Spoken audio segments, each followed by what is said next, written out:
Hey everyone, it's Gus from Arduino My Life Up, and today I will be going through the steps of building a simple but cool battery tester. This is a great nifty tool that allows you to roughly check how much charge is left in a battery. This is a pretty bare bones project, but it could be extended to be a proper little battery testing kit. I will quickly mention the equipment that you'll need for this project. An Arduino Uno, one 2.2k ohm resistor, three 100 ohm resistors, one 5.1 volt Zener Diode, a green, red and yellow LED, breadboard wire, and of course a breadboard. This circuit is pretty easy to put together. If you have been following my tutorials, then you will notice we're using a new component in this one called the Zener Diode. The Zener Diode will allow you to test batteries that have a voltage greater than 8 volts. A Zener Diode works by allowing current to flow in one direction until it hits the breakdown voltage. This is the limit on the diode. Once it hits this limit, it allows voltage to flow in the opposite direction. This can help protect parts that can only handle a certain amount of voltage, in our case the Arduino.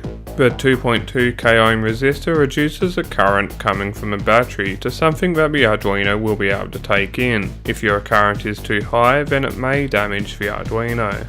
The three LEDs we'll be using represents roughly how much charge there is left in the battery. Red will represent when the battery is almost dead, yellow will represent the battery being roughly half used, and finally the green will represent the battery being full. So let's get building our circuit.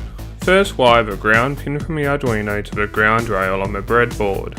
On the breadboard, place the red, green and yellow LEDs. If you're unsure which pin is the negative one, it is the shorter one or the one with a larger flag.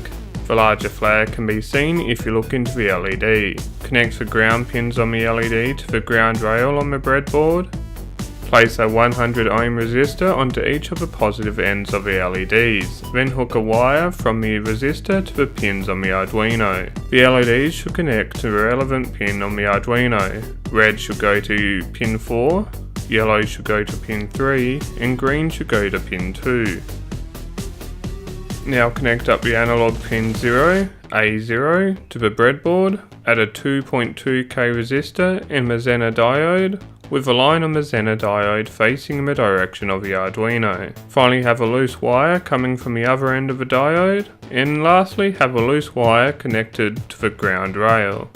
The code for this project is pretty straightforward, but I will explain each section so you can understand what we're doing if you're not familiar with coding. If you just want the code and no explanations, then you can download it over at arduinomylifeup.com. Firstly, we need to set up all our variables. The LED variables are all assigned to their relevant pin number on the Arduino.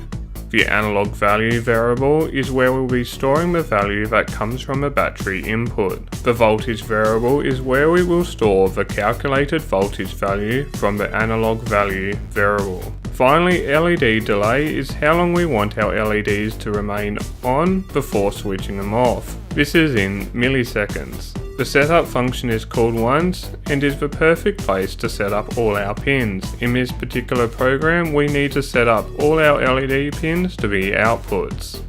Inside the loop function, we will need to do a couple of things. Firstly, we read the analog pin. The value from this pin will be between 0 and 1023. We will need to do a calculation to convert this to a voltage, so we simply multiply the analog value by 0.0048 to do this. This last part, we compare our calculated voltage to our defined voltage values for what's good, okay, and a bad battery. Once you are done either writing the code up or downloading it, and you have done the circuit, simply deploy it to the Arduino. Now you will notice it keeps randomly changing between the LEDs. This is because the wire is floating and the Arduino is picking up a lot of noise. To stop this, you can simply ground the positive wire when it's not in use. You can also try grounding the other analog pins to help reduce noise. To test it, all you need to do is hook up a battery to the two wires. Place the ground wire to the negative end of the battery and the positive wire to the positive end of the battery. The Arduino should pick up the voltage and tell the relevant LED to light up. First, I'm going to test a dead battery, and as you can see, it comes up as red. Now we'll test a fully charged battery, and again you can see it come up as green. Finally, I will test a battery that is at about half charge, and as you can see it comes out to be yellow. If it doesn't look like it's working or you're having trouble, then simply try adding some debug lines for the battery input. This should tell you if there's something wrong with reading the input or if there's a mistake for displaying the LEDs. Now this tutorial just covers the very basics of this project. You could extend it to be a lot better and to be more of a permanent device that you'll use day to day. For example, you could print out the output to an LCD screen connected to the Arduino. This could give you a lot more accurate information. I will be going into how to set up an LCD screen with the Arduino in the very near future. You could also add a proper battery holder instead of using the two wires to check the life of the battery. This will make it a bit safer and make it look very professional. I hope you have been able to build this basic but cool Arduino battery tester. If you come across any issues, have feedback or anything else, then feel free to drop a comment below or over at arduinomylifeup.com. Until next time, have a good one.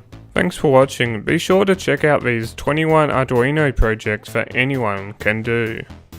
If you want to stay up to date with the latest and greatest Arduino projects and much more, then please subscribe.